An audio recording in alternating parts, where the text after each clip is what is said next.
श्री नानक पाद पंकज बंदन पाद पंकज बंदना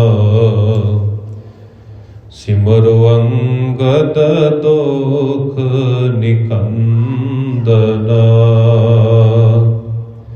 अमरदास गुर हृदय त्यावो हृदय त्यावो। श्री गुरु रामदास गुण गावो। श्री अर्जन बेगनन के नाशक बेगनन के नाशक हर गोबिंद शुभ सुमत प्रकाशक। श्री हर राय नमो कर जोरी नमो कर जोरी। गुरु हर कृष्ण बनाए बहोरी। तेग बहादुर परम कृपाला परम कृपाला। श्री गुरु गोबिंद सिंह विसाला। तरों तरा पर पुन पुन सीसा जी पुन पुन सीसा। बंदों बार बार जगदीशा।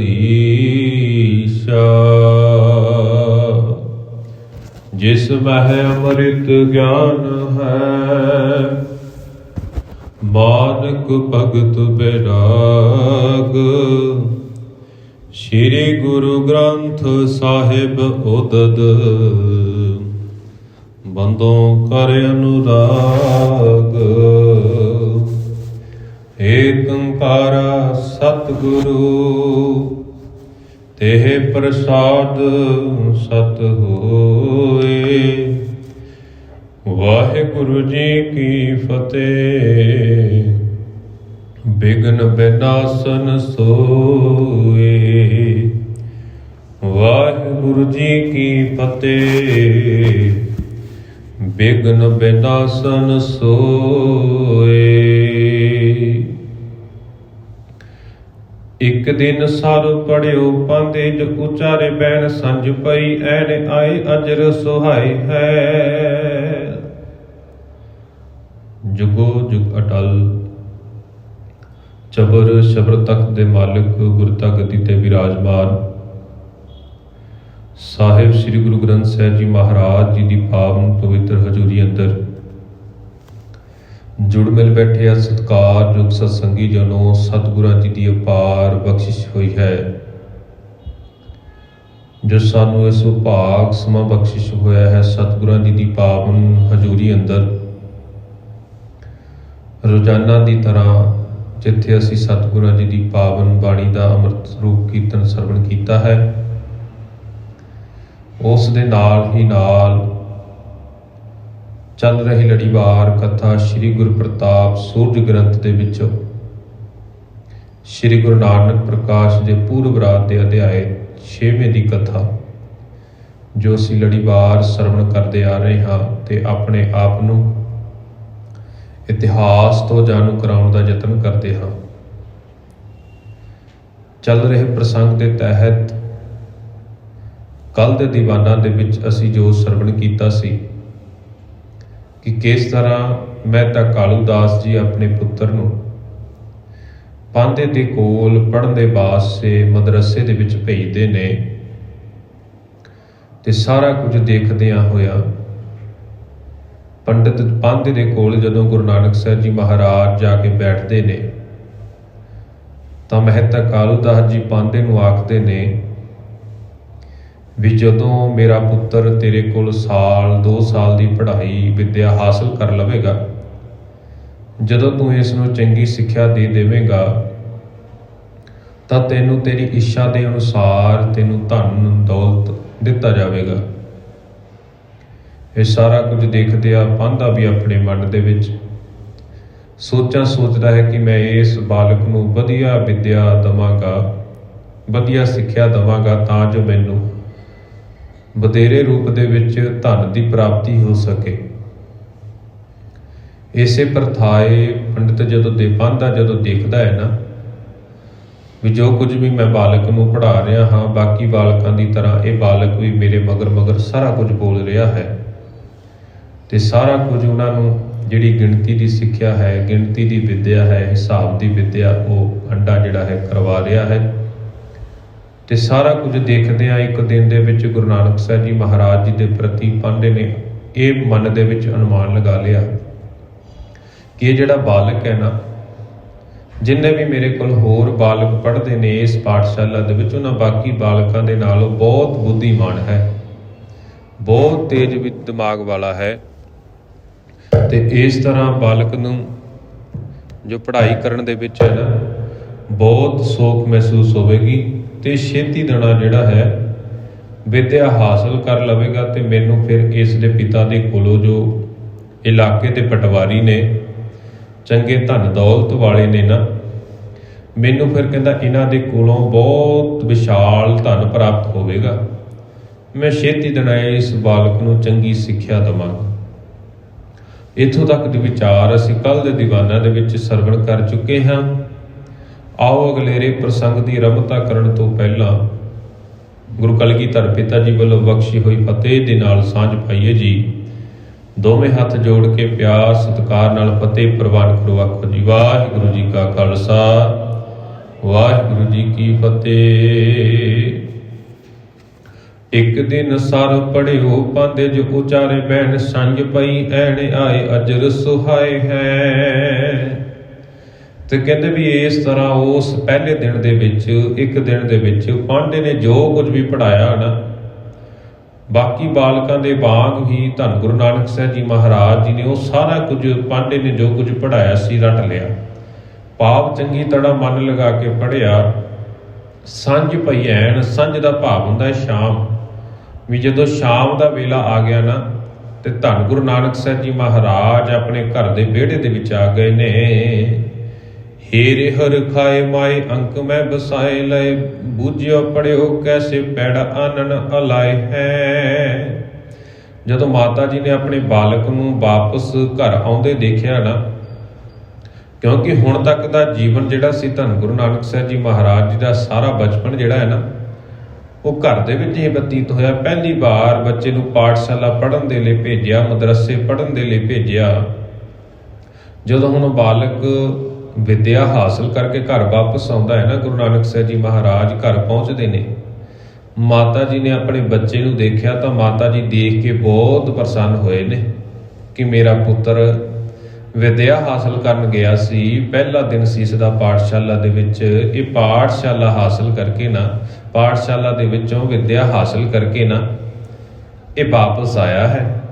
ਮਾਤਾ ਜੀ ਇਹ ਸਾਰਾ ਕੁਝ ਦੇਖ ਕੇ ਬਹੁਤ ਪ੍ਰਸੰਨ ਹੁੰਦੇ ਨੇ ਤੇ ਆਪਣੇ ਪੁੱਤਰ ਨੂੰ, ਅੰਕ ਦਾ ਭਾਵ ਹੈ ਗੋਦੀ, ਆਪਣੇ ਪੁੱਤਰ ਨੂੰ ਗੋਦੀ ਦੇ ਵਿੱਚ ਬਿਠਾ ਲੈਂਦੇ ਨੇ ਤੇ ਪ੍ਰੇਮ ਦੇ ਨਾਲ, ਪਿਆਰ ਦੇ ਨਾਲ ਮਾਤਾ ਜੀ ਪਿਆਰ ਕਰਦੇ ਕਰਦੇ ਪੁੱਛਦੇ ਨੇ ਵੀ ਅੱਜ ਮੇਰੇ ਪੁੱਤਰ ਨੇ ਕੀ ਕੁਝ ਪੜ੍ਹਿਆ ਹੈ, ਕਿਹੜੀ ਵਿੱਦਿਆ ਹਾਸਲ ਕਰਕੇ ਆਏ ਹੋ, ਪਾਂਧੇ ਨੇ ਤੁਹਾਨੂੰ ਕੀ ਸਿਖਾਇਆ ਹੈ। ਤੇ ਫਿਰ ਆਖਦੇ ਨੇ ਪੈੜਾ ਆਨਣ ਅਲਾਏ ਹੈ। ਧੰਨ ਗੁਰੂ ਨਾਨਕ ਸਾਹਿਬ ਜੀ ਮਹਾਰਾਜ ਜੀ ਨੇ ਨਾ ਜਦੋਂ ਮਾਤਾ ਜੀ ਦੇ ਕੋਲੋਂ ਇਹ ਵਚਨ ਸੁਣੇ ਵੀ ਮੇਰੇ ਪੁੱਤਰ ਨੇ ਅੱਜ ਕੀ ਕੁਝ ਸਿੱਖਿਆ ਹੈ, ਇਹ ਸਾਰਾ ਕੁਝ ਸੁਣ ਕੇ ਧੰਨ ਗੁਰੂ ਨਾਨਕ ਸਾਹਿਬ ਜੀ ਮਹਾਰਾਜ ਜੀ ਨੇ ਜੋ ਪਾਂਧੇ ਨੇ ਪੜ੍ਹਾਇਆ ਸੀ, ਹਿਸਾਬ ਦਾ ਜੋ ਪਹਾੜਾ ਸੀ ਨਾ, ਉਹ ਆਪਣੀ ਜ਼ੁਬਾਨ ਤੋਂ ਜਵਾਨੀ ਸੁਣਾ ਦਿੱਤਾ।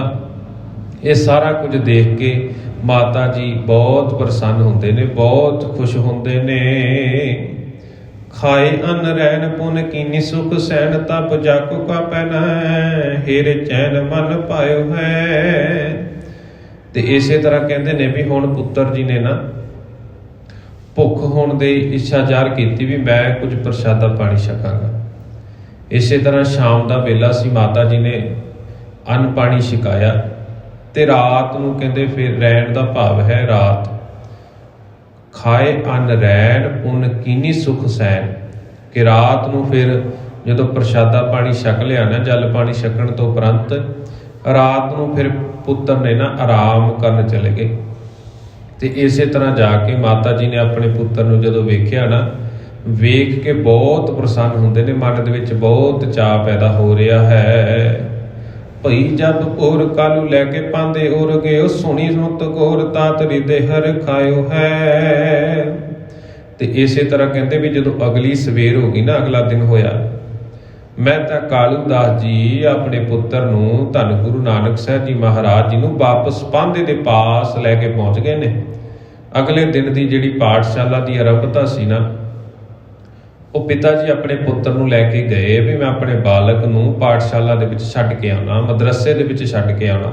ਤੇ ਉੱਥੇ ਪਹੁੰਚ ਗਏ ਤੇ ਜਾ ਕੇ ਜਿਹੜਾ ਪਾਂਡਾ ਸੀ ਨਾ, ਬਾਲਕ ਨੇ ਬੜੀ ਉਸਤਤ ਕੀ, ਪਾਂਡੇ ਨੇ ਬੜੀ ਉਸਤਤ ਕੀਤੀ ਬਾਲਕ ਦੇ ਪ੍ਰਤੀ ਵੀ ਤੁਹਾਡਾ ਪੁੱਤਰ ਬਹੁਤ ਗੁਣਵਾਨ ਹੈ, ਬਹੁਤ ਲਾਇਕ ਹੈ, ਇਹ ਬਹੁਤ ਛੇਤੀ ਵਿੱਦਿਆ ਹਾਸਲ ਕਰ ਜਾਵੇਗਾ। ਮੈਂ ਜੋ ਕੁਝ ਵੀ ਇਹਨੂੰ ਕੱਲ ਪੜ੍ਹਾਇਆ ਸੀ ਨਾ, ਇਹਨੇ ਸਾਰਾ ਕੁਝ ਜ਼ੁਬਾਨੀ ਯਾਦ ਕਰ ਲਿਆ। ਤੇ ਇਸੇ ਤਰ੍ਹਾਂ ਇਹ ਸਾਰਾ ਕੁਝ ਸੁਣ ਕੇ ਨਾ ਪਿਤਾ ਜੀ ਵੀ ਆਪਣੇ ਦਿਲ ਦੇ ਵਿੱਚ ਬਹੁਤ ਪ੍ਰਸੰਨ ਹੁੰਦੇ ਨੇ, ਬਹੁਤ ਖੁਸ਼ ਹੁੰਦੇ ਨੇ ਵੀ ਮੇਰਾ ਪੁੱਤਰ ਜਦੋਂ ਵੱਡਾ ਹੋਵੇਗਾ ਨਾ, ਜਿਹੜੀ ਵੀ ਵਿੱਦਿਆ ਹਾਸਲ ਕਰਦਾ ਹੈ, ਇਹ ਮੇਰੇ ਵਾਂਗ ਹੀ ਪਟਵਾਰੀ ਬਣੇਗਾ, ਪਟਵਾਰੀ ਬਣ ਕੇ ਮੇਰੇ ਕੰਮ ਦੇ ਵਿੱਚ ਮਦਦ ਕਰੇਗਾ। ਪਾਂਦੇ ਨੇ ਹਕਾਰ ਲੀਨ ਬਾਲਣ ਤੇ ਜੁਦਾ ਕੀਨ, ਲੇਖੇ ਹੂੰ ਕਿ ਸੀਖ ਦਿਨ ਨਾਨਕ ਸੁਜਨ ਕੋ। ਤੇ ਜਦੋਂ ਪਾਂਡੇ ਦੇ ਕੋਲੋਂ ਮਹਿਤਾ ਕਾਲੂ ਦਾਸ ਜੀ ਨੇ ਇਹ ਸਾਰਾ ਕੁਝ ਸੁਣਿਆ ਨਾ, ਵੀ ਤੁਹਾਡਾ ਪੁੱਤਰ, ਤੁਹਾਡਾ ਬਾਲਕ ਬਹੁਤ ਚੰਗੇ ਤਰੀਕੇ ਦੇ ਨਾਲ ਵਿੱਦਿਆ ਹਾਸਲ ਕਰਦਾ, ਤਾਂ ਇਹ ਸਾਰਾ ਕੁਝ ਦੇਖ ਕੇ ਮਹਿਤਾ ਕਾਲੂ ਦਾਸ ਜੀ ਨੇ ਨਾ ਪਾਂਡੇ ਨੂੰ ਆਵਾਜ਼ ਮਾਰੀ ਵੀ ਪਾਂਡੇ ਸੁਣ, ਤੂੰ ਇੱਕ ਕੰਮ ਕਰ ਵੀ ਇਸ ਬਾਲਕ ਨੂੰ ਨਾ, ਪਾਂਦੇ ਨੇ ਹਕਾਰ ਲੀਨ ਬਾਲਣ ਤੇ ਜੁਦਾ ਕੀਨ। ਬਾਲਣ ਤੇ ਜੁਦਾ ਕੀਨ ਦਾ ਭਾਵ ਬਾਕੀ ਬਾਲਕਾਂ ਨਾਲੋਂ, ਬਾਕੀ ਵਿਦਿਆਰਥੀਆਂ ਨਾਲੋਂ ਇਸ ਨੂੰ ਵੱਖ ਲੈ ਜਾ। ਤੇ ਕਹਿੰਦੇ ਹੂੰ ਕੀ ਸੀਖ ਦੇਣ ਨਾਨਕ ਸੁਜਾਨ ਕੋ, ਕਿ ਤੁਸੀਂ ਇਸ ਚਤੁਰ ਬਾਲਕ ਨੂੰ ਨਾ, ਮੇਰੇ ਇਸ ਪੁੱਤਰ ਨੂੰ, ਜਿਹਨੂੰ ਤੁਸੀਂ ਕਹਿੰਦੇ ਵੀ ਬਹੁਤ ਵੱਡਾ ਗੁਣੀ ਹੈ, ਬਹੁਤ ਛੇਤੀ ਆਪਣੇ ਜੀਵਨ ਦੇ ਅੰਦਰ ਜੋ ਕੁਝ ਮੈਂ ਸਿਖਾ ਰਿਹਾ, ਸਿੱਖ ਰਿਹਾ ਹੈ ਨਾ, ਤਾਂ ਇਸ ਪੁੱਤਰ ਨੂੰ ਮੇਰੇ ਨੂੰ ਨਾ ਤੁਸੀਂ ਚੰਗੀ ਸਿੱਖਿਆ ਦੇਵੋ, ਬਾਕੀ ਬਾਲਕਾਂ ਨਾਲੋਂ ਵੱਖ, ਜਿੰਨਾ ਵੀ ਸਮਾਂ ਉਹ ਦੇ ਸਕਦੇ ਹੋ ਨਾ, ਬਾਕੀ ਬਾਲਕਾਂ ਨਾਲੋਂ ਵੱਖਰਾ ਇਸ ਨੂੰ ਪੜ੍ਹਾਣਾ ਕਰੋ, ਇਸ ਨੂੰ ਚੰਗੀ ਸਿੱਖਿਆ ਦੇਵੋ, ਤਾਂ ਜੋ ਮੇਰਾ ਪੁੱਤਰ ਛੇਤੀ ਦੇਣਾ ਨਾ ਸਿੱਖਿਆ ਦੇ ਵਿੱਚ ਮਾਹਰ ਹੋ ਜਾਵੇ। ਤੂਸ਼ਨਿਕ ਪਏ ਪਾਂਦਾ ਬਾਰ ਬਾਰ ਕਹੇ, ਬਚ ਕੈਸੇ ਤੂੰ ਨਾ ਬੋਲੇ, ਅੱਜ ਸੁਣੇ ਦੇ ਨਾ ਕੰਨ ਕੋ। ਜਦੋਂ ਪਾਂਦੇ ਨੂੰ ਮਹਿਤਾ ਕਾਲੂ ਦਾਸ ਜੀ ਨੇ ਨਾ ਬਚਨ ਆਖੇ ਵੀ ਮੇਰੇ ਪੁੱਤਰ ਨੂੰ ਬਾਕੀਆਂ ਬਾਲਕਾਂ ਦੇ ਨਾਲੋਂ ਅਲੱਗ ਸਿੱਖਿਆ ਦੇ, ਅਲੱਗ ਪੜ੍ਹਾਈ ਕਰਵਾ, ਇਹ ਸਾਰਾ ਕੁਝ ਹੈ ਨਾ ਗੁਰੂ ਨਾਨਕ ਸਾਹਿਬ ਜੀ ਮਹਾਰਾਜ ਜੀ ਨੇ ਆਪਣੇ ਪਿਤਾ ਜੀ ਦੇ ਆਖੇ ਹੋਏ ਇਹ ਬਚਨ ਆਪਣੇ ਕੰਨਾਂ ਦੇ ਨਾਲ ਸੁਣ ਲਏ। ਤੇ ਬਾਅਦ ਵਿੱਚ ਕਹਿੰਦੇ ਤੂਸ਼ਨੀਕ ਭਾਵ ਚੁੱਪ ਹੋ ਗਏ, ਸ਼ਾਂਤ ਹੋ ਗਏ, ਸ਼ਾਂਤ ਹੋ ਗਏ। ਇਹ ਸਾਰਾ ਕੁਝ ਦੇਖ ਕੇ ਨਾ ਪਾਂਦਾ ਬਾਰ-ਬਾਰ ਕਹੇ, ਬਚ ਕੈਸੇ ਤੂੰ ਨਾ ਬੋਲਿਆ ਜੀ। ਇਹ ਸਾਰਾ ਕੁਝ ਦੇਖ ਕੇ ਵੀ ਗੁਰੂ ਨਾਨਕ ਸਾਹਿਬ ਜੀ ਮਹਾਰਾਜ ਚੁੱਪ ਨੇ। ਪਾਂਡਾ ਕਹਿੰਦਾ ਵੀ ਇਹ ਕੱਲ ਤਾਂ ਬਹੁਤ ਵਧੀਆ ਇਹਨੇ ਪੜ੍ਹਾਈ ਹਾਸਲ ਕੀਤੀ, ਜਿਸ ਤਰ੍ਹਾਂ ਬਾਕੀ ਬੱਚੇ ਬੋਲਦੇ ਸੀ ਨਾਲ ਨਾਲ ਇਹ ਬੱਚਾ ਵੀ ਬੋਲ ਰਿਹਾ ਸੀ ਇਹਨਾਂ ਦੇ ਨਾਲ, ਪਰ ਅੱਜ ਪਤਾ ਨਹੀਂ ਇਸ ਨੂੰ ਕੀ ਹੋ ਗਿਆ, ਚੁੱਪ ਹੀ ਕਰ ਗਿਆ। ਪਾਂਡਾ ਕਹਿਣ ਲੱਗਾ ਕੀ ਗੱਲ ਹੋ ਗਈ ਬਾਲਕ ਜੀ, ਅੱਜ ਤੁਸੀਂ ਚੁੱਪ ਕਿਉਂ ਹੋ? ਅੱਜ ਤੁਸੀਂ ਬੋਲਦੇ ਨਹੀਂ ਤੇ ਨਾ ਹੀ ਮੇਰੀ ਗੱਲ ਜਿਹੜੀ ਹੈ ਸੁਣੇ ਦੇ ਨਾ ਕਾਨ ਕੋ, ਨਾ ਹੀ ਕੰਨਾਂ ਦੇ ਨਾਲ ਮੇਰੀ ਗੱਲ ਨੂੰ ਚੰਗੀ ਤਰ੍ਹਾਂ ਸੁਣਦੇ ਹੋ। ਕੱਲ ਤਾਂ ਬੜੇ ਚੰਗੇ ਤਰੀਕੇ ਦੇ ਨਾਲ ਤੁਸੀਂ ਪੜ੍ਹਾਈ ਕੀਤੀ ਹੈ। ਭਲੀ ਵਿਦ ਕਾਲ ਪੈੜੇ ਪੜਿਓ ਤੂੰ ਵਿਸਾਲ, ਸਭ ਤੈਸੇ ਅਬ ਪੜੋ ਹੇਰੋ ਔਰ ਲਰ ਕੰਨ ਕੋ। ਕਹਿੰਦੇ ਵੀ ਮੇਰੀ ਗੱਲ ਤੁਸੀਂ ਕੱਲ ਚੰਗੇ ਤਰੀਕੇ ਦੇ ਨਾਲ ਸੁਣਦੇ ਸੀ, ਕੱਲ ਤਾਂ ਬੜੇ ਚੰਗੇ ਤਰੀਕੇ ਦੇ ਨਾਲ ਤੁਸੀਂ ਪਹਾੜੇ ਪੜ੍ਹੇ, ਜ਼ੁਬਾਨੀ ਵੀ ਯਾਦ ਕਰ ਲਏ, ਹੋਰ ਬੱਚਿਆਂ ਦੇ ਵਾਂਗ ਤੁਸੀਂ ਵੀ ਹੈ ਨਾ ਮਗਰ ਮਗਰ ਪੜ੍ਹਾਈ ਕਰਦੇ ਸੀ।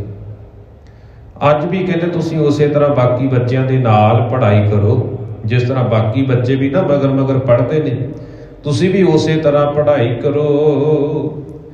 ਹੋਵੇ ਵੱਡੋ ਜਬ ਪੜਿਓ ਕਾਜ ਆਵੇ ਤਬ ਤਬ ਖੇਲਣ ਮੈਂ ਜਿਉ ਤੇਰੋ ਖਾਏ ਸ਼ੂਸ਼ ਕੰਨ ਕੋ।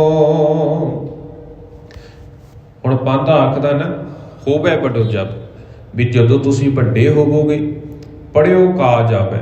ਜੋ ਤੁਸੀਂ ਹੁਣ ਬਚਪਨ ਦੇ ਵਿੱਚ ਪੜ੍ਹਦੇ ਆ ਨਾ, ਇਸ ਉਮਰ ਦੇ ਵਿੱਚ ਜਿਹੜੀ ਪੜ੍ਹਾਈ ਕਰ ਲਈ, ਜਦੋਂ ਤੁਸੀਂ ਵੱਡੇ ਹੋਗੇ ਨਾ ਤਬ ਆਵੇ ਤਬ ਅਬ, ਵੀ ਤੁਹਾਡੇ ਉਦੋਂ ਇਹ ਕੰਮ ਆਊਗੀ ਜਿਹੜੀ ਹੁਣ ਪੜ੍ਹਾਈ ਕਰਦੇ ਹੋ ਨਾ। ਜੇਕਰ ਤੁਸੀਂ ਹੁਣ ਚਿੱਤ ਲਾ ਕੇ ਨਾ ਪੜ੍ਹੇ, ਤੁਹਾਨੂੰ ਆਉਣ ਵਾਲੇ ਸਮੇਂ ਦੇ ਵਿੱਚ ਬਹੁਤ ਪਰੇਸ਼ਾਨੀ ਆਵੇਗੀ। ਇਸੇ ਤਰ੍ਹਾਂ ਜਿਹੜਾ ਹੁਣ ਤੁਸੀਂ ਪੜ੍ਹਦੇ ਹੋ, ਹੁਣ ਤੁਸੀਂ ਪੜ੍ਹਾਈ ਕਰੋਗੇ ਨਾ, ਆਉਣ ਵਾਲਾ ਸਮਾਂ ਤੁਹਾਡੇ ਲਈ ਚੰਗਾ ਹੋਵੇਗਾ। ਤੇ ਕਹਿੰਦੇ ਖੇਲਣਾ ਮੈਂ ਜਿਉ ਤੇਰੋ ਖਾਏ ਸ਼ੂਸ਼ਕਾਨ ਕੋ, ਵੀ ਕਹਿੰਦੇ ਵੀ ਹੁਣ ਤੇਰਾ ਜਿਹੜਾ ਖੇਡਣ ਵੱਲ ਧਿਆਨ ਲੱਗਾ ਹੋਇਆ ਨਾ, ਇਹ ਪਾਂਡਾ ਉਸ ਬਾਲਕ ਨੂੰ ਗੁਰੂ ਨਾਨਕ ਸਾਹਿਬ ਜੀ ਮਹਾਰਾਜ ਜੀ ਨੂੰ ਆਖਦਾ ਵੀ ਤੁਹਾਡਾ ਜਿਹੜਾ ਮਨ ਹੈ ਨਾ ਉਹ ਖੇਡਣ ਵਿੱਚ ਲੱਗਾ ਹੋਇਆ ਹੈ। ਜੇਕਰ ਹੁਣ ਤੂੰ ਆਪਣਾ ਧਿਆਨ ਖੇਡਣ ਵੱਲ ਲਗਾਵੇਂਗਾ ਨਾ, ਖਾਏ ਸ਼ੂਸ਼ਕਾਨ ਕੋ, ਵੀ ਤੇਰੇ ਸੋਟੀਆਂ ਵੱਜਣਗੀਆਂ, ਤੇਰੇ ਮਾਰ ਪਵੇਗੀ। ਮਰ ਹਰੀ ਛੰਦ ਸੁਨ ਸ਼੍ਰੋਣਨ ਪੈਨਾ ਨੰਗੁੰਗ ਪੈਨਾ ਬਾਣੀ ਬਾਣੀ ਰਸਾਲ। ਤੇ ਕਹਿੰਦੇ ਜਦੋਂ ਪਾਂਡੇ ਦੀ ਇਹ ਸਾਰੀ ਗੱਲ ਗੁਰੂ ਨਾਨਕ ਸਾਹਿਬ ਜੀ ਮਹਾਰਾਜ ਜੀ ਨੇ ਸੁਨ ਸ਼੍ਰੋਣਨ ਬੈਨਾ, ਆਪਣੇ ਕੰਨਾਂ ਦੇ ਨਾਲ ਇਹ ਸਾਰੇ ਬਚਨ ਜਿਹੜੇ ਸੀ ਨਾ ਸੁਣੇ, ਚੰਗੀ ਤਰੀਕੇ ਦੇ ਨਾਲ ਸੁਣੇ ਨਾ, ਤਾਂ ਫਿਰ ਹੁਣ ਅੱਗੇ ਉਹ ਗੁਰੂ ਨਾਨਕ ਸਾਹਿਬ ਜੀ ਮਹਾਰਾਜ ਉਸ ਪਾਂਡੇ ਨੂੰ ਆਖਦੇ ਨੇ ਆਪਣੀ ਜ਼ੁਬਾਨ ਤੋਂ, ਆਪਣੀ ਰਸਨਾ ਤੋਂ, ਕਿਰਪਾਲੂ ਗੁਰੂ ਜੀ ਇਹ ਸੁੰਦਰ ਬਚਨ ਉਸ ਨੂੰ ਕਹਿ ਰਹੇ ਨੇ। ਕਿਆ ਆਪ ਪੜੇ ਤੁਮ ਕਰਿਓ ਨਿਜ ਸਮ ਕਹਿ ਲਾਹਾ ਲੈ ਸਾਲ। ਕਹਿੰਦੇ ਵੀ ਤੁਸੀਂ ਪਾਂਡਾ ਜੀ ਮੇਰੀ ਇੱਕ ਗੱਲ ਦਾ ਜਵਾਬ ਦੇਵੋ, ਤੁਸੀਂ ਆਪ ਕੀ ਪੜ੍ਹਾਈ ਹਾਸਲ ਕੀਤੀ ਹੈ। ਇਹ ਗੁਰੂ ਨਾਨਕ ਸਾਹਿਬ ਜੀ ਮਹਾਰਾਜ ਪਾਂਡੇ ਨੂੰ ਆਖਦੇ ਨੇ ਵੀ ਤੁਸੀਂ ਸਾਨੂੰ ਆਖਦੇ ਹੋ ਵੀ ਇਹ ਪਹਾੜੇ ਯਾਦ ਕਰ ਲਓ, ਇਹ ਵਿੱਦਿਆ ਹਾਸਲ ਕਰੋ, ਤੁਹਾਡੇ ਕੰਮ ਆਵੇਗੀ। ਤੁਸੀਂ ਇੱਕ ਗੱਲ ਦਾ ਜਵਾਬ ਦੇਵੋ, ਕਿਆ ਆਪ ਪੜ੍ਹੇ ਤੁਮ, ਵੀ ਤੁਸੀਂ ਆਪ ਕੀ ਪੜ੍ਹੇ ਹੋ। ਤੁਸੀਂ ਸਭ ਕੁਝ ਕਹਿੰਦੇ ਵੀ ਕਰਿਓ ਨਿਜ ਸਮ ਕਹਿ ਲਾਹਾ ਲੈ ਸਾਲ, ਵੀ ਤੁਸੀਂ ਸਭ ਕੁਝ ਆਪਣੇ ਨਿੱਜੀ ਲਾਭ ਲਈ ਹੀ ਕਰ ਰਹੇ ਹੋ, ਆਪਣੇ ਸਵਾਰਥਾਂ ਦੀ ਪੂਰਤੀ ਲਈ ਨਹੀਂ ਕਰ ਰਹੇ ਹੋ। ਕਿਉਂਕਿ ਮੈਂ ਤਾਂ ਕਾਲੂਦਾਸ ਜੀ ਵੀ ਆਖ ਗਏ ਸੀ ਨਾ, ਮੇਰੇ ਪੁੱਤਰ ਨੂੰ ਚੰਗੀ ਵਿੱਦਿਆ ਦੇਵੇਂਗਾ ਤਾਂ ਤੈਨੂੰ ਧਨ ਪ੍ਰਾਪਤ ਹੋਵੇਗਾ। ਕਹਿੰਦੇ ਤੁਸੀਂ ਆਪਣੇ ਜਿਹੜੇ ਸਵਾਰਥਾਂ ਦੀ ਪੂਰਤੀ ਲਈ, ਆਪਣੇ ਨਿੱਜੀ ਲਾਭ ਲਈ ਤੁਸੀਂ ਇਹ ਸਾਰਾ ਕੁਝ ਕੰਮ ਕਰਦੇ ਹੋ। ਮੈਨੂੰ ਦੱਸੋ ਵੀ ਤੁਸੀਂ ਹੋਰ ਕੀ ਕੁਝ ਪੜ੍ਹਿਆ ਹੈ। ਸੇ ਮੁਖੀ ਵਸੇਖਾ ਕੋ ਪਲ ਲੇਖਾ ਪਾਂਦਾ ਮੋਹੇ ਬਤਾਏ। ਤੇ ਹੁਣ ਗੁਰੂ ਨਾਨਕ ਸਾਹਿਬ ਜੀ ਮਹਾਰਾਜ ਪਾਂਦੇ ਨੂੰ ਆਖਦੇ ਨੇ ਕਿ ਇਹ ਪਾਂਦੇ, ਕਿ ਮੈਨੂੰ ਵੀ ਆਪਣੇ ਵਰਗਾ ਬਣਾਉਣਾ ਚਾਹੁੰਦਾ ਹੈ ਤੂੰ, ਮੈਨੂੰ ਵੀ ਇਹ ਪਾਂਦੇ ਦੀ ਜਿਹੜੀ ਤੁਸੀਂ ਸਿੱਖਿਆ ਜਿਹੜੀ ਦਿੰਦੇ ਹੋ ਨਾ, ਮੈਨੂੰ ਵੀ ਤੁਸੀਂ ਆਪਣੇ ਵਾਂਗ ਤੁਸੀਂ ਬਣਾਉਣਾ ਚਾਹੁੰਦੇ ਹੋ। ਪਾਂਦਾ ਜੀ ਕਹਿੰਦੇ ਮੈਨੂੰ ਇਹ ਦੱਸੋ, ਮੈਨੂੰ ਇਹ ਬਤਾਓ, ਪਾਂਦਾ ਮੋਹੇ ਬਤਾਏ, ਮੈਨੂੰ ਇਹ ਸਮਝਾਉਣਾ ਕਰੋ। ਕਹਿੰਦੇ ਤੁਸੀਂ ਬਹੁਤ ਬੁੱਧੀਮਾਨ ਹੋ, ਤੁਸੀਂ ਕਿੰਨਾ ਕੁ ਲੇਖਾ ਜਾਣਦੇ ਹੋ। ਪਾਂਡੇ ਨੂੰ ਹੁਣ ਸਵਾਲ ਕੀਤਾ ਗੁਰੂ ਨਾਨਕ ਸਾਹਿਬ ਜੀ ਮਹਾਰਾਜ ਜੀ ਨੇ। ਪਾਂਡਾ ਹੈਰਾਨ ਰਹਿ ਗਿਆ ਵੀ 7 ਸਾਲ ਦੀ ਉਮਰ ਹੈ, ਇਸ ਉਮਰ ਦੇ ਵਿੱਚ ਮੈਨੂੰ ਸਵਾਲ ਕਰ ਰਿਹਾ ਬਾਲਕ। ਪਾਂਡੇ ਨੂੰ ਗੁੱਸਾ ਵੀ ਆ ਗਿਆ ਵੀ ਮੈਨੂੰ ਇਹ ਕੌਣ ਹੁੰਦਾ ਵੀ ਸਵਾਲ ਪੁੱਛਣ ਵਾਲਾ। ਇਉ ਉੱਤਰ ਤੀਜੈ ਮਨ ਸਮਝੀਜੈ ਪੀਛੈ ਮੁਝੇ ਪੜਾਏ। ਕਹਿੰਦੇ ਵੀ ਮੈਨੂੰ ਇਸ ਗੱਲ ਦਾ ਜਵਾਬ ਦਿਓ, ਤੁਸੀਂ ਮੈਨੂੰ ਇਹ ਸਮਝਾਓ ਵੀ ਹੁਣ ਤੱਕ ਜੋ ਤੁਸੀਂ ਪੜ੍ਹਾਇਆ ਹੈ ਨਾ, ਜਾਂ ਜੋ ਤੁਸੀਂ ਪੜ੍ਹਿਆ ਹੈ, ਤੁਸੀਂ ਕਿੱਥੋਂ ਤੱਕ ਦੀ ਪ੍ਰਾਪਤੀ ਕਰ ਲਈ, ਕੀ ਕੁਝ ਜਾਣਦੇ ਹੋ, ਕਿੰਨਾ ਕੁ ਲੇਖਾ ਤੁਹਾਨੂੰ ਆਉਂਦਾ ਹੈ। ਉਸ ਤੋਂ ਬਾਅਦ ਹੀ ਕਹਿੰਦੇ ਮੈਨੂੰ ਹੋਰ ਪੜ੍ਹਾਉਣਾ, ਪਹਿਲਾਂ ਮੈਨੂੰ ਇਹ ਗੱਲ ਸਮਝਾਉਣੀ ਕਰੋ, ਮੈਨੂੰ ਇਹ ਸਾਰਾ ਕੁਝ ਜਿਹੜਾ ਜੋ ਕੁਝ ਮੈਂ ਤੁਹਾਤੋਂ ਪੁੱਛਿਆ ਨਾ, ਮੈਨੂੰ ਇਸ ਗੱਲ ਦਾ ਉੱਤਰ ਚਾਹੀਦਾ। ਇਹ ਧੰਨ ਗੁਰੂ ਨਾਨਕ ਸਾਹਿਬ ਜੀ ਮਹਾਰਾਜ ਪਾਂਡੇ ਨੂੰ ਸਵਾਲ ਕਰਦੇ ਨੇ। ਹੋਏ ਪਾਂਦਾ ਵਿਸਵੈ ਅਦਭੁਤ ਰਸਮੈ ਆਨਨ ਬਚਨ ਅਲਾਏ। ਹੁਣ ਪਾਂਡੇ ਨੇ ਜਦੋਂ ਇਸ ਬੱਚੇ ਦੇ ਕੋਲੋਂ ਸਵਾਲ ਸੁਣੇ ਨਾ, ਵੀ ਇਹ ਮੈਨੂੰ ਸਵਾਲ ਕਰ ਰਿਹਾ, ਮੇਰੀ ਵਿੱਦਿਆ ਨੂੰ ਜਿਹੜੀ ਮੈਂ ਹਾਸਲ ਕੀਤੀ ਨਾ, ਉਸ ਨੂੰ ਲਲਕਾਰ ਰਿਹਾ, ਵੰਗਾਰ ਰਿਹਾ ਵੀ ਕੀ ਪੜ੍ਹਿਆ ਤੈਂ, ਕੀ ਹਾਸਲ ਕੀਤਾ। ਹੁਣ ਸਾਰਾ ਕੁਝ ਜਦੋਂ ਪਾਂਡੇ ਨੇ ਸੁਣਿਆ ਨਾ, ਕਹਿੰਦੇ ਵੀ ਪਾਂਡਾ ਆਪਣੇ ਮਨ ਦੇ ਵਿੱਚ ਬਹੁਤ ਉਸਦੇ ਗੁੱਸਾ ਭਰ ਗਿਆ, ਬਹੁਤ ਜਲਾਲ ਪੈਦਾ ਹੋ ਗਿਆ। ਤੇ ਫਿਰ ਪਾਂਡਾ ਆਨਨ ਬਚਨੋਂ ਲਾਏ। ਪਾਂਡੇ ਨੇ ਆਪਣੇ ਮੁਖ ਦੇ ਵਿੱਚੋਂ ਗੁਰੂ ਨਾਨਕ ਸਾਹਿਬ ਜੀ ਦੇ ਜਿਹੜੇ ਸਵਾਲ ਸੀ ਉਹਦਾ ਜਵਾਬ ਦਿੰਦੇ ਹੋਏ ਕਹਿੰਦੇ ਵੀ ਆਪਣੇ ਮੁਖ ਤੋਂ ਇਹ ਬਚਨ ਉਚਾਰੇ, ਸਭ ਜਾਨੋ ਗਿਣਤੀ ਅਵਨੀ ਮਿਣਤੀ ਡੋਡੈ ਗਨਨ ਸਬਾਏ। ਪਾਂਡਾ ਕਹਿੰਦਾ ਵੀ ਤੂੰ ਮੈਨੂੰ ਲੇਖਾ ਪੁੱਛਦਾ ਨਾ, ਵੀ ਮੈਂ ਲੇਖਾ ਕਿਹੜਾ ਜਾਣਦਾ, ਵੀ ਮੈਂ ਕਿਹੜੀ ਪੜ੍ਹਾਈ ਪੜ੍ਹਾਉਣਾ ਆ, ਜਿਹੜੀ ਮੈਂ ਕੀ ਕੁਝ ਜਾਣਦਾ। ਇਹ ਸਾਰਾ ਕੁਝ ਤੂੰ ਮੈਨੂੰ ਪ੍ਰਸ਼ਨ ਕਰਦਾ, ਸਵਾਲ ਕਰਦਾ, ਲੈ ਸੁਣ। ਕਹਿੰਦਾ ਵੀ ਮੈਂ ਸਾਰੀ ਗਿਣਤੀ ਜਾਣਦਾ। ਜਿਹੜੀ ਜ਼ਮੀਨ ਦੀ ਮਿਣਤੀ ਹੁੰਦੀ ਨਾ, ਅਵਨੀ ਮਿਣਤੀ, ਜਿਹੜੀ ਜ਼ਮੀਨਾਂ ਦੀ ਮਿਣਤੀ ਹੁੰਦੀ ਉਹ ਸਾਰੀ ਮੈਂ ਕਰ ਲੈਣਾ। ਡੋਢੇ ਗਣਨ ਸਵਾਏ, ਹੋਰ ਤੇ ਹੋਰ ਜਿਹੜਾ ਡੇਢ ਦਾ ਪਹਾੜਾ ਹੈ, ਸਵਾ ਦਾ ਪਹਾੜਾ ਹੈ, ਡਿਓੜੇ ਤੇ ਸਵਾਏ ਦੇ ਪਹਾੜੇ ਨੇ ਨਾ ਜਿਹੜੇ, ਉਹ ਸਾਰੇ ਮੈਂ ਜਾਣਦਾ। ਤੂੰ ਮੈਨੂੰ ਪੁੱਛਦਾ ਵੀ ਤੂੰ ਕਿਹੜਾ ਲੇਖਾ ਜਾਣਦਾ? ਇਹ ਸਾਰਾ ਕੁਝ ਮੈਂ ਕਰ ਲੈਣਾ ਆ। ਧੁੰਚੇ ਪੁੰਨ ਉਂਠੈ ਜੋਰਨ ਕੋਠੇ ਗ੍ਰਾਮ ਕਾਰ ਪਟਵਾਰ।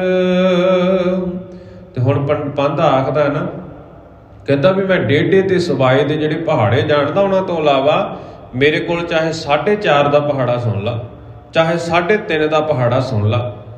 ਆਮ ਤੌਰ ਦੇ ਉੱਤੇ ਜਦੋਂ ਪੁਰਾਣੇ ਸਮਿਆਂ ਦੇ ਵਿੱਚ ਜਿਹੜੇ ਪੁਰਾਣੇ ਅਧਿਆਪਕ ਨੇ ਨਾ, ਉਹਨਾਂ ਸਾਰੇ ਅਧਿਆਪਕਾਂ ਨੂੰ ਤਕਰੀਬਨ 1.5 ਦਾ ਪਹਾੜਾ, ਸਵਾ ਦਾ ਪਹਾੜਾ, 3.5, 4.5, 5.5 ਇਹ ਸਾਰੇ ਪਹਾੜੇ ਰਟੇ ਹੁੰਦੇ ਸਨ, ਯਾਦ ਹੁੰਦੇ ਸਨ।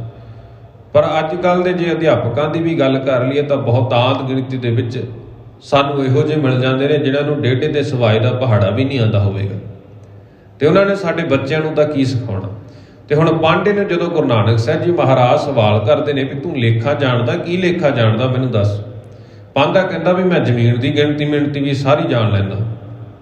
ਜ਼ਮੀਨ ਦੀ ਜਿਹੜੀ ਮਿਣਤੀ ਕਰਨੀ ਨਾ, ਉਹ ਸਾਰਾ ਕੁਝ ਮੈਨੂੰ ਆਉਂਦਾ। ਡੇਢੇ ਦੇ ਪਹਾੜੇ, ਸਵਾਏ ਦੇ ਪਹਾੜੇ, 3.5 ਦਾ, 4.5 ਦਾ ਪਹਾੜਾ, ਸਾਰਾ ਕੁਝ ਜਾਣਦਾ। ਨਾਲ ਦੇ ਨਾਲ ਕਹਿੰਦੇ ਵੀ ਜਿਹੜਾ ਇਮਾਰਤੀ ਕੰਮ ਹੈ ਨਾ, ਸਾਰਾ ਕੁਝ ਕਹਿੰਦਾ ਮੈਨੂੰ ਜਾਣਦਾ। ਮੈਨੂੰ ਸਾਰਾ ਕੁਝ ਪਤਾ ਵੀ ਸੂਦ ਦੇ ਵੇਰਵੇ ਜਿਹੜੇ ਭਰਨੇ ਨੇ, ਕਿਸ ਤਰ੍ਹਾਂ ਨਾਪਾ ਨਪਾਈ ਹੋਣੀ, ਕਿਸ ਤਰ੍ਹਾਂ ਜਿਹੜਾ ਪਟਵਾਰੀ ਦਾ ਸਾਰਾ ਕੰਮ ਹੈ ਨਾ, ਉਹ ਮੈਨੂੰ ਆਉਂਦਾ ਹੈ। ਜਿਸਕੇ ਅਨੁਸਾਰੀ ਰੋਜੀ ਥਾਲੀ, ਪੜੋ ਨਾ ਕਿਉਂ ਹਿਤ ਤਾਰ। ਕਹਿੰਦਾ ਵੀ ਹੁਣ ਜਿਹਦੇ ਨਾਲ ਤੇਰੀ ਸਾਰੀ ਰੋਜੀ ਰੋਟੀ ਚੱਲਣੀ, ਸਾਰੀ ਜ਼ਿੰਦਗੀ ਕਮਾਉਣੀ ਹੈ ਨਾ, ਸਾਰੀ ਜ਼ਿੰਦਗੀ ਕਮਾਈ ਕਰਨੀ ਤੇ ਰੋਜੀ ਕਮਾਉਣੀ, ਆਪਣੀ ਰੋਟੀ ਕਮਾਉਣੀ ਨਾ, ਤੂੰ ਕਹਿੰਦੇ ਹੁਣ ਕਿਉਂ ਨਹੀਂ ਚਿੱਤ ਲਾ ਕੇ ਪੜ੍ਹਾਈ ਕਰਦਾ? ਮੈਨੂੰ ਤੂੰ ਸਵਾਲ ਕਰਨ ਲੱਗ ਗਿਆ, ਜੋ ਕੁਝ ਮੈਂ ਪੜ੍ਹਾ ਰਿਹਾ ਤੂੰ ਉਸਨੂੰ ਚਿੱਤ ਲਾ ਕੇ ਪੜ੍ਹਦਾ ਨਹੀਂ, ਤੂੰ ਉਸਨੂੰ ਸਿੱਖਿਆ ਉਸਨੂੰ ਹਾਸਲ ਨਹੀਂ ਕਰਨੀ ਚਾਹੁੰਦਾ। ਤੇ ਫਿਰ ਅੱਗੇ ਜੋ ਸਵਾਲ ਹੁੰਦੇ ਨੇ ਨਾ, ਅਗਲਾ ਸਵਾਲ ਹੁਣ ਗੁਰੂ ਨਾਨਕ ਸਾਹਿਬ ਜੀ ਮਹਾਰਾਜ ਦੁਆਰਾ ਪਾਂਦੇ ਨੂੰ ਕਰਦੇ ਨੇ। ਇਨ ਬਿਦ ਜੀਵਾਂ ਦਾ ਸੁਨ ਸਰੁਤ ਪਾਂਦਾ, ਫਾਹੇ ਪਰਨ ਅਪਾਰ। ਗੁਰੂ ਨਾਨਕ ਸਾਹਿਬ ਜੀ ਮਹਾਰਾਜ ਉਸ ਬਾਲਕ ਨੂੰ ਆਖਦੇ ਨੇ, ਗੁਰੂ ਨਾਨਕ ਸਾਹਿਬ ਜੀ ਮਹਾਰਾਜ ਪਾਂਡੇ ਨੂੰ ਆਖਦੇ ਨੇ, ਪਾਂਦਾ ਜੀ ਤੁਸੀਂ ਮੰਨ ਲਿਆ ਵੀ ਤੁਸੀਂ ਇਹ ਸਾਰੀ ਗਿਣਤੀ ਮਿਣਤੀ ਜਾਣਦੇ, ਤੁਹਾਨੂੰ ਸਾਰੇ ਪਹਾੜੇ ਆਉਂਦੇ ਨੇ, ਜ਼ਮੀਨ ਦੀ ਗਿਣਤੀ ਮਿਣਤੀ ਵੀ ਕਰ ਲੈਂਦੇ ਹੋ, ਇਮਾਰਤੀ ਕੰਮ ਵੀ ਤੁਹਾਨੂੰ ਸਾਰਾ ਆਉਂਦਾ, ਪਟਵਾਰੀ ਦਾ ਸਾਰਾ ਕੰਮ ਤੁਸੀਂ ਜਾਣਦੇ ਹੋ। ਪਰ ਮੈਨੂੰ ਇੱਕ ਗੱਲ ਦਾ ਜਵਾਬ ਦਿਓ, ਮੇਰੀ ਗੱਲ ਜਿਹੜੀ ਹੈ ਨਾ, ਇਹ ਜਿਹੜੀ ਸਾਰੀ ਵਿਧੀ ਆ, ਇਨ ਵਿਦ ਜੀਵਾਦਾ ਸੁਨ ਸਰੁਤ ਪਾਂਦਾ। ਪਾਂਦਾ ਜੀ ਕੰਨਾਂ ਦੇ ਨਾਲ ਮੇਰੀ ਇਹ ਗੱਲ ਧਿਆਨ ਨਾਲ ਸੁਣੋ। ਜਿਹੜੀ ਤੁਸੀਂ ਸਾਰੀ ਮੈਨੂੰ ਕਾਰ ਦੱਸੀ ਨਾ ਵੀ ਮੈਂ ਸਾਰੇ ਪਹਾੜੇ ਜਾਣਦਾ, ਗਿਣਤੀਆਂ ਮਿਣਤੀਆਂ ਸਾਰੇ ਕੰਮ ਮੈਨੂੰ ਪਤਾ। ਹੁਣ ਗੁਰੂ ਨਾਨਕ ਸਾਹਿਬ ਜੀ ਮਹਾਰਾਜ ਦਾਰਾ ਸਵਾਲ ਕਰਦੇ ਨੇ, ਕਹਿੰਦੇ ਸਾਰੇ ਕੰਮਾਂ ਦੇ ਨਾਲ ਨਾ ਇਹ ਸਾਰੀ ਵਿਧੀ ਜਿਹੜੀ ਹੈ ਨਾ, ਜਿਹੜੀ ਤੁਸੀਂ ਸਮਝਾਈ ਹੈ, ਇਹ ਸਾਰੀ ਵਿਧੀ ਜਿਹੜੀ ਹੈ ਨਾ ਪ੍ਰਮਾਤਮਾ ਦੇ ਅਨੁਸਾਰ ਜਿਹੜੀ ਆ, ਇਹ ਸਾਰੀ ਜੀਵ ਨੂੰ ਬੰਨ੍ਹਿਆ ਪਿਆ ਆਪਣੇ ਨਾਲ। ਇਹ ਸਾਰੀ ਵਿਧੀ ਦੇ ਵਿੱਚ ਹੀ ਜੀਵ ਫਸਿਆ ਪਿਆ ਹੈ। ਕੋਈ ਸਾਰਾ ਕੁਝ ਧਨ ਦੌਲਤ ਰੋਜੀ ਰੋਟੀ ਕਮਾਉਣ ਦੇ ਮਗਰ ਹੀ ਭੱਜਿਆ ਫਿਰਦਾ, ਤੇ ਇਹ ਸਾਰਾ ਕੁਝ ਕਹਿੰਦੇ ਵੀ ਮਨੁੱਖ ਦੇ ਗਲ ਦੇ ਵਿੱਚ ਨਾ ਫਾਹੇ ਪਰਨਾ ਪਾਰ, ਕਹਿੰਦੇ ਬੇਅੰਤ ਫਾਹੀਆਂ ਦੇ ਨਾਲ ਜਕੜਿਆ ਪਿਆ ਮਨੁੱਖ ਨੂੰ। ਉਹ ਵਿਕਾਰਾਂ ਦੀਆਂ ਫਾਹੀਆਂ ਜਿਹੜੀਆਂ ਮਨੁੱਖ ਦੇ ਗਲ ਦੇ ਵਿੱਚ ਪਈਆਂ, ਕਦੇ ਲੋਭ ਦੀ ਫਾਹੀ, ਕਦੇ ਮੋਹ ਦੀ ਫਾਹੀ, ਇਹ ਸਾਰਾ ਕੁਝ ਕਹਿੰਦੇ ਫਾਹੀਆਂ ਜਿਹੜੀਆਂ ਨੇ ਨਾ ਮਨੁੱਖ ਦੇ ਗਲ ਦੇ ਵਿੱਚ ਪਈਆਂ ਨੇ। ਕਿਹ ਕਾਜ ਨਾ ਆਵੇ ਜਬ ਦੁਖ ਪਾਵੇ, ਹੋਤ ਨਹੀਂ ਛੁਟਕਾਰ। ਪਾਂਦਾ ਜੀ ਤੁਸੀਂ ਮੈਨੂੰ ਕਹਿੰਦੇ ਵੀ ਮੈਂ ਪਹਾੜੇ ਸਾਰੇ ਜਾਣਦਾ, ਮੇਰੀ ਇੱਕ ਗੱਲ ਦਾ ਜਵਾਬ ਦਿਓ ਵੀ ਤੁਸੀਂ ਜਿਹੜੇ ਪਹਾੜੇ ਜਾਣਦੇ ਹੋ ਨਾ, ਜਦੋਂ ਜ਼ਿੰਦਗੀ ਦੇ ਵਿੱਚ ਦੁੱਖ ਆਉਂਦਾ, ਕਿਸੇ ਵੀ ਕੰਮ ਨਹੀਂ ਆਉਂਦੇ ਪਹਾੜੇ। ਇਹ ਪਹਾੜੇ ਜਿਹੜੇ ਨੇ ਤੁਸੀਂ ਗਿਣਤੀਆਂ ਮਿਣਤੀਆਂ ਸਾਰੀਆਂ ਜਾਣਦੇ ਹੋ ਨਾ, ਕਿਹ ਕਾਜ ਨਾ ਆਵੇ ਜਬ ਦੁੱਖ ਪਾਵੇ, ਵੀ ਜਦੋਂ ਜ਼ਿੰਦਗੀ ਦੇ ਵਿੱਚ ਦੁੱਖ ਆਉਂਦਾ ਨਾ, ਇਹ ਜਿਹੜੀ ਦੁਨਿਆਵੀ ਕਾਰਜ ਨੇ ਨਾ ਕਿਸੇ ਵੀ ਕੰਮ ਨਹੀਂ ਆਉਂਦੇ। ਹੋਤ ਨਹੀਂ ਛੁਟਕਾਰ, ਵੀ ਇਹਨਾਂ ਚੀਜ਼ਾਂ ਦੇ ਨਾਲ, ਇਹ ਡੇਢੇ ਸਵਾ ਪਹਾੜੇ ਦੇ ਨਾਲ ਤੁਹਾਡੇ ਦੁੱਖਾਂ ਦਾ ਛੁਟਕਾਰਾ ਨਹੀਂ ਹੋਣਾ। ਸਭ ਬੈਸ ਬਿਹਾਵੇ ਪੁਨ ਪਛਤਾਵੇ, ਜਬ ਜਾਵੇ ਜਮ ਦੁਆਰ। ਕਹਿੰਦੇ ਵੀ ਜਿਹੜੀ ਉਮਰ ਹੈ ਨਾ, ਮਨੁੱਖ ਇਹਨਾਂ ਗਿਣਤੀਆਂ ਮਿਣਤੀਆਂ ਦੇ ਵਿੱਚ ਹੀ ਪੈ ਕੇ ਧਨ ਪਦਾਰਥ ਇਕੱਠੇ ਕਰਨ ਦੇ ਲਈ ਹੀ ਸਾਰਾ ਕੁਝ ਕਰਕੇ ਨਾ ਆਪਣੀ ਉਮਰ ਜਿਹੜੀ ਹੈ ਕਹਿੰਦੇ ਫਜ਼ੂਲ ਗਵਾ ਲੈਂਦਾ। ਗੁਰੂ ਨਾਨਕ ਸਾਹਿਬ ਜੀ ਮਹਾਰਾਜ 6-7 ਸਾਲ ਦੀ ਉਮਰ ਦੇ ਵਿੱਚ ਪਾਂਧੇ ਨੂੰ ਪੜ੍ਹਾਉਣ ਤੁਰ ਪਏ ਹੁਣ। ਕਹਿੰਦੇ ਵੀ ਜਿਹੜੀ ਤੂੰ ਦੁਨਿਆਵੀ ਪੜ੍ਹਾਈ ਕਰਾ ਰਿਹਾ ਨਾ, ਇਸ ਦੇ ਵਿੱਚ ਹੀ ਲੋਕ ਸਾਰੇ ਫਸੇ ਪਏ ਨੇ। ਸਾਰੇ ਲੋਕ ਧਨ ਦੌਲਤ ਮਾਇਆ ਇਕੱਠੀ ਕਰਨ ਦੇ ਵਿੱਚ ਹੀ ਲੱਗੇ ਹੋਏ ਨੇ। ਜਦੋਂ ਦੁਨਿਆਵੀ ਤੌਰ ਦੇ ਉੱਤੇ ਜੇ ਦੇਖਿਆ ਮਨੁੱਖ ਦੇ ਜੀਵਨ ਦੇ ਵਿੱਚ ਦੁੱਖ ਆਉਂਦਾ ਨਾ, ਇਹ ਚੀਜ਼ਾਂ ਮਨੁੱਖ ਦਾ ਕਦੇ ਵੀ ਸਾਥ ਨਹੀਂ ਦਿੰਦੀਆਂ। ਤੇ ਫਿਰ ਕਹਿੰਦੇ ਵੀ ਸਾਰੀ ਜਿਹੜੀ ਉਮਰ ਹੈ ਨਾ, ਮਨੁੱਖ ਪਛਤਾਉਂਦਾ ਰਹਿੰਦਾ। ਆਖਦੇ ਨੇ ਜਬ ਜਾਵੇਂ ਜਮ ਦੁਆਰ, ਵੀ ਜਦੋਂ ਤੂੰ ਜਮ ਦੇ ਦੁਆਰੇ ਜਾਵੇਂਗਾ, ਤੈਨੂੰ ਜਦੋਂ ਜਮਾਂ ਦੀ ਮਾਰ ਪਵੇਗੀ ਤਾਂ ਫਿਰ ਤੂੰ ਕੀ ਮੂੰਹ ਲੈ ਕੇ ਜਾਵੇਂਗਾ। ਤੈਨੂੰ ਉਦੋਂ ਪਛਤਾਵਾ ਹੀ ਹੋਣਾ ਵੀ ਮੈਂ ਸਾਰਾ ਕੁਝ ਦੁਨਿਆਵੀ ਤੌਰ ਦੇ ਉੱਤੇ ਆਪਣੇ ਸਰੀਰਕ ਤੌਰ ਦੇ ਉੱਤੇ ਕਰਦਾ ਰਿਹਾ, ਆਪਣੇ ਮਨ ਨੂੰ ਬਲਵਾਨ ਨਹੀਂ ਬਣਾਇਆ, ਆਪਣੇ ਮਨ ਦੀ ਤਿਆਰੀ ਨਹੀਂ ਕੀਤੀ।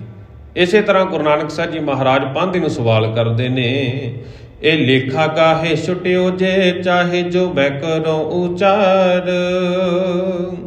ਤੇ ਹੁਣ ਗੁਰੂ ਨਾਨਕ ਸਾਹਿਬ ਜੀ ਮਹਾਰਾਜ ਪਾਂਧੇ ਨੂੰ ਆਖਦੇ ਨੇ, ਹੇ ਪਾਂਧਾ ਜੀ, ਜੇਕਰ ਤੁਸੀਂ ਵੀ ਨਾ ਸਾਰੀਆਂ ਚੀਜ਼ਾਂ ਤੋਂ ਛੁਟਕਾਰਾ ਪਾਉਣਾ ਚਾਹੁੰਦੇ ਹੋ, ਇਹ ਦੁਨਿਆਵੀ ਜਿਹੜੇ ਦੁੱਖ ਆਉਂਦੇ ਨੇ, ਦੁੱਖ ਦੇ ਵਿੱਚ ਮਨੁੱਖ ਕਿਸ ਤਰ੍ਹਾਂ ਉਸ ਦੁੱਖ ਦੇ ਨਾਲ ਮੁਕਾਬਲਾ ਕਰ ਸਕਦਾ, ਜਾਂ ਜਮਾਂ ਦੇ ਦੁਆਰ ਦੇ ਉੱਤੇ ਜਾ ਕੇ ਜਦੋਂ ਤੁਹਾਡੀ ਮੌਤ ਆਵੇਗੀ ਤੁਹਾਨੂੰ ਪਛਤਾਵਾ ਨਾ ਹੋਵੇ ਨਾ, ਇਹ ਸਾਰਾ ਕੁਝ ਤੁਸੀਂ ਜੇ ਚਾਹੁੰਦੇ ਹੋ ਵੀ ਇਹਨਾਂ ਚੀਜ਼ਾਂ ਤੋਂ ਛੁਟਕਾਰਾ ਪਵੇ, ਕਹਿੰਦੇ ਵੀ ਇਹ ਲੇਖਾ ਗਾਹੇ ਛੁਟਿਓ ਜੇ ਚਾਹੇ ਜੋ ਮੈਂ ਕਰੂੰ ਉਚਾਰ। ਜੋ ਕੁਝ ਕਹਿੰਦੇ ਮੈਂ ਹੁਣ ਉਚਾਰਨ ਲੱਗਾ ਨਾ, ਜੋ ਕੁਝ ਮੈਂ ਬੋਲਣ ਲੱਗਾ, ਤੁਸੀਂ ਮੇਰੇ ਨਾਲ ਨਾਲ ਬੋਲਿਓ। ਕਿਉਂਕਿ ਹੁਣ ਤੱਕ ਦੂਜਾ ਦਿਨ ਅੱਜ ਪਾਠਸ਼ਾਲਾ 'ਚ ਗੁਰੂ ਨਾਨਕ ਸਾਹਿਬ ਜੀ ਮਹਾਰਾਜ ਜੀ ਦਾ ਪਹਿਲੇ ਦਿਨ ਦੇ ਵਿੱਚ ਉਹ ਪਾਂਧੇ ਨੇ ਪਹਾੜਾ ਪੜ੍ਹਾਇਆ, ਪਾਂਧੇ ਨੇ ਗਿਣਤੀ ਦਾ ਹਿਸਾਬ ਕਿਤਾਬ ਕਰਾਇਆ। ਗੁਰੂ ਨਾਨਕ ਸਾਹਿਬ ਜੀ ਮਹਾਰਾਜ ਜੀ ਨੇ ਚਿੱਤ ਲਾ ਕੇ ਸਾਰੀ ਪੜ੍ਹਾਈ ਕਰ ਲਈ। ਦੂਜੇ ਦਿਨ ਜਦੋਂ ਪਿਤਾ ਜੀ ਉਹਨਾਂ ਨੂੰ ਛੱਡਣ ਆਏ ਨਾ ਪਾਠਸ਼ਾਲਾ, ਤਾਂ ਪਿਤਾ ਜੀ ਨੇ ਪਾਂਧੇ ਨੂੰ ਵਚਨ ਆਖੇ ਸੀ ਵੀ ਤੂੰ ਮੇਰੇ ਪੁੱਤ ਨੂੰ ਚੰਗੀ ਵਿੱਦਿਆ ਦੇ, ਚੰਗੀ ਪੜ੍ਹਾਈ ਕਰਾ, ਬਾਕੀ ਬੱਚਿਆਂ ਨਾਲੋਂ ਚਾਹੇ ਅਲੱਗ ਬਿਠਾ ਕੇ ਇਸ ਨੂੰ ਪੜ੍ਹਾ, ਚੰਗੀ ਸਿੱਖਿਆ ਦੇਣੀ ਹੈ। ਜਦੋਂ ਗੁਰੂ ਨਾਨਕ ਸਾਹਿਬ ਜੀ ਮਹਾਰਾਜ ਜੀ ਨੇ ਸਾਰਾ ਕੁਝ ਸੁਣ ਲਿਆ, ਫਿਰ ਉਹ ਗੁਰੂ ਨਾਨਕ ਸਾਹਿਬ ਜੀ ਮਹਾਰਾਜ ਇਸ ਬਚਪਨ ਰੂਪ ਦੇ ਵਿੱਚ ਹੀ ਪਾਂਧੇ ਨੂੰ ਸਵਾਲ ਕਰਨ ਲੱਗ ਪਏ ਵੀ ਤੂੰ ਮੈਨੂੰ ਅਸਲ ਦੇ ਵਿੱਚ ਦੱਸ ਤਾਂ ਸਹੀ, ਛੁਟਕਾਰਾ ਕਿਸ ਤਰ੍ਹਾਂ ਪਾਉਣਾ। ਤੂੰ ਦੁਨਿਆਵੀ ਤੌਰ ਦੇ ਉੱਤੇ ਸਾਰੀਆਂ ਚੀਜ਼ਾਂ ਨੇ ਤੈਨੂੰ ਬੰਨ੍ਹ ਲਿਆ, ਤੇਰੇ ਅੰਦਰ ਮੋਹ ਹੈ, ਮੋਹ ਵਸ ਪੈ ਕੇ, ਲਾਲਚ ਵਸ ਪੈ ਕੇ ਸਾਰਾ ਕੁਝ ਹੀ ਤੂੰ ਕਰ ਰਿਹਾ, ਪਰ ਤੇਰਾ ਮਨ ਦਾ ਟਿਕਾਣ ਨਹੀਂ ਆ ਰਿਹਾ। ਤੇ ਹੁਣ ਸਾਰਾ ਕੁਝ ਜਦੋਂ ਸਾਰੀ ਵਾਰਤਾ ਹੋਈ, ਸਾਰੀ ਵਿਚਾਰ ਚਰਚਾ ਹੋਈ, ਹੋਰ ਗੁਰੂ ਨਾਨਕ ਸਾਹਿਬ ਜੀ ਮਹਾਰਾਜ ਪਾਂਧੇ ਨੂੰ ਆਖਦੇ ਨੇ ਵੀ ਜੇਕਰ ਤੂੰ ਵੀ ਛੁਟਕਾਰਾ ਪਾਉਣਾ ਚਾਹੁੰਦਾ ਹੈ ਨਾ, ਜਿਹੋ ਜਿਹਾ ਮੈਂ ਹੁਣ ਕਵਾਂਗਾ, ਜੋ ਕੁਝ ਮੈਂ ਕਵਾਂਗਾ ਉਸੇ ਤਰ੍ਹਾਂ ਤੂੰ ਹੁਣ ਜਿਹੜਾ ਹੈ ਨਾ ਮੇਰੇ ਨਾਲ ਨਾਲ ਬੋਲਦਾ ਜਾਈਂ, ਤੇਰਾ ਵੀ ਛੁਟਕਾਰਾ ਹੋ ਜਾਵੇਗਾ। ਦੋਹਰਾ ਕਮਲ ਬਦਨ ਸੁਖ ਸਦਨ, ਗੁਰ ਕਰਨਾ ਮਨ ਪਰ ਲਿਆਏ, ਪਾਂਧੇ ਪ੍ਰਤ ਕਲਿਆਨੰਦ, ਬੋਲੇ ਸ਼ਬਦ ਉਠਾਏ। ਕਮਲ ਬਦਨ ਦਾ ਭਾਵ ਕਮਲ ਵਰਗੇ ਬਦਨ, ਸੁਖ ਸਦਨ ਸੁੱਖਾਂ ਦੇ ਘਰ, ਸਦਨ ਦਾ ਭਾਵ ਹੁੰਦਾ ਘਰ, ਗੁਰ ਕਰਨਾ ਮੁਕਤੀ ਦੇਣ ਵਾਲੇ ਜਿਹੜੇ ਦਾਤੇ ਨੇ ਨਾ ਗੁਰੂ ਨਾਨਕ ਸਾਹਿਬ ਜੀ ਮਹਾਰਾਜ, ਮਨ ਪਰ ਲਿਆਏ, ਪਾਂਧੇ ਪ੍ਰਤ ਕਲਿਆਣ ਦਾ, ਬੋਲੇ ਸ਼ਬਦ ਉਠਾਏ। ਤੇ ਗੁਰੂ ਦੀ ਕਿਰਪਾ ਮਨ ਵਿੱਚ ਲਿਆ ਕੇ ਨਾ ਪਾਂਧੇ ਬਾਰੇ ਗੁਰੂ ਸਾਹਿਬ ਜੀ ਨੇ ਹੁਣ ਸ਼ਬਦ ਉਚਾਰਨ ਕੀਤਾ। ਗੁਰੂ ਨਾਨਕ ਸਾਹਿਬ ਜੀ ਮਹਾਰਾਜ ਪਾਂਧੇ ਨੂੰ ਆਖਦੇ ਨੇ ਨਾ, ਤੂੰ ਮੇਰੇ ਨਾਲ ਨਾਲ ਬੋਲੀ ਜਾਈ, ਹੁਣ ਜੋ ਕੁਝ ਮੈਂ ਆਖਾਂਗਾ ਨਾ ਉਸੇ ਤਰੀਕੇ ਦੇ ਨਾਲ ਕਰ। ਕੱਲ ਜੋ ਤੂੰ ਕੁਝ ਕਿਹਾ ਸੀ ਮੈਂ ਪੜ੍ਹਦਾ ਗਿਆ, ਪਰ ਤੂੰ ਅੱਜ ਮੈਂ ਤੇਰੇ ਜੀਵਨ ਦਾ, ਤੇਰੀ ਆਤਮਾ ਦਾ ਉਧਾਰ ਕਰਨ ਲਈ ਆਇਆ ਹਾਂ। ਅੱਜ ਜੋ ਕੁਝ ਮੈਂ ਉਚਾਰਨ ਕਰਾਂਗਾ ਨਾ ਉਹ ਤੂੰ ਮੇਰੇ ਮਗਰ ਉਚਾਰਨ ਕਰਦਾ ਰਹੀਂ। ਅੱਜ ਦੇ ਪ੍ਰਸੰਗ ਦੇ ਵਿੱਚ ਗੁਰੂ ਨਾਨਕ ਸਾਹਿਬ ਜੀ ਮਹਾਰਾਜ ਪਾਂਧੇ ਦੇ ਪ੍ਰਤੀ, ਜੋ ਦੂਜਾ ਦਿਨ ਗੁਰੂ ਨਾਨਕ ਸਾਹਿਬ ਜੀ ਮਹਾਰਾਜ ਜੀ ਦਾ ਇਸ ਧਰਮਸ਼ਾਲਾ ਦੇ ਵਿੱਚ ਸੀ, ਇਹ ਪਾਠਸ਼ਾਲਾ ਦੇ ਵਿੱਚ ਸੀ, ਮਦਰਸੇ ਦੇ ਵਿੱਚ ਪੜ੍ਹਾਈ ਲਈ ਆਏ ਸਨ। ਪਾਂਧੇ ਤੇ ਗੁਰੂ ਨਾਨਕ ਸਾਹਿਬ ਜੀ ਮਹਾਰਾਜ ਜੀ ਦੀ ਆਪਸੀ ਵਿਚਾਰ ਚਰਚਾ ਅਸੀਂ ਸਰਵਣ ਕੀਤੀ ਹੈ।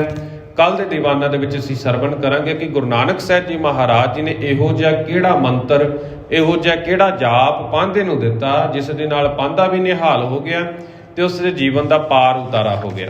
ਉਹ ਕੱਲ ਦੇ ਦੀਵਾਨਾਂ ਦੇ ਵਿੱਚ ਅਸੀਂ ਸਰਵਣ ਕਰਾਂਗੇ। ਇੰਨੀਆਂ ਕੁ ਬੇਨਤੀਆਂ ਪ੍ਰਵਾਨ ਕਰਨੀਆਂ, ਵਿਚਾਰਾਂ ਕਰਦਿਆਂ ਭੁੱਲਾਂ ਹੋ ਜਾਣੀਆਂ ਸੁਭਾਵਿਕ ਨੇ। ਗੁਰੂ ਅਤੇ ਗੁਰੂ ਦੀ ਸੰਗਤ ਬਖਸ਼ਣਯੋਗ ਹੈ। ਬਖਸ਼ਦੇ ਹੋਏ ਫਤਿਹ ਪ੍ਰਵਾਨ ਕਰੋ। ਆਖੋ ਜੀ ਵਾਹਿਗੁਰੂ ਜੀ ਕਾ ਖਾਲਸਾ, ਵਾਹਿਗੁਰੂ ਜੀ ਕੀ ਫਤਿਹ।